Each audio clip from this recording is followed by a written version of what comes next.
Okay, in this video, we're going to look at the quadratic formula. So the quadratic formula is a very famous formula. You may have heard it before, maybe not sure what it was or what it was used for, but it's kind of that algebra formula, famous. It's used to find x-intercepts or solutions. So it's kind of our third and final way we're going to talk about finding x-intercepts of quadratics. And it's kind of like the foolproof method. So this quadratic formula would work for any quadratic that you have.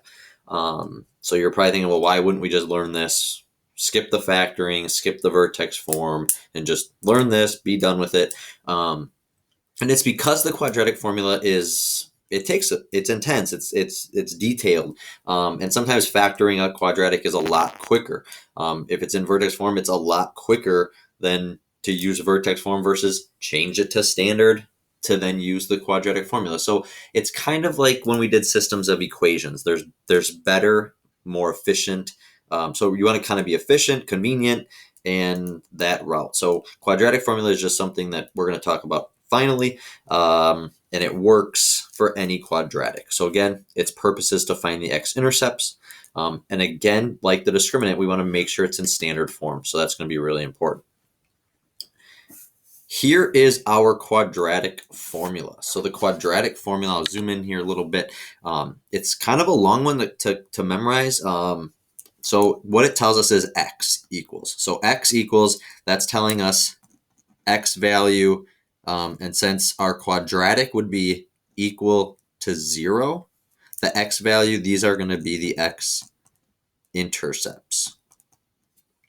So that's what it's helping. This is helping us find our x-intercepts as stated above. We take our a, b, and c value of our quadratic written in standard form, and we simply plug those values into this more complicated formula. So the formula is the opposite of b plus or minus the square root of the quantity b squared minus 4ac divided by 2a. Now, in this video, I'm just explaining what the quadratic formula is, and the next one we'll look at using it. So there's a couple things students will make errors with. The first is here. It's the opposite of b. I think it's important to remember the formula is the opposite of b versus negative b. The opposite of b tells us that we'll use whatever number is the opposite of this value. So the opposite of b plus or minus the square root.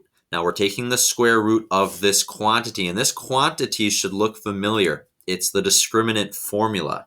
So the discriminant formula is within the quadratic formula. We have to find the discriminant value and take the square root of that number. So this is really the square root of the discriminant. So we want to be careful there. Then we'll divide that entire numerator by 2 times the value of a. So we don't just divide the radical by 2a, we divide the whole numerator by 2a, and we'll look at that in the next video when we use the quadratic formula to find x-intercepts. So this video is just recapping what the quadratic formula is.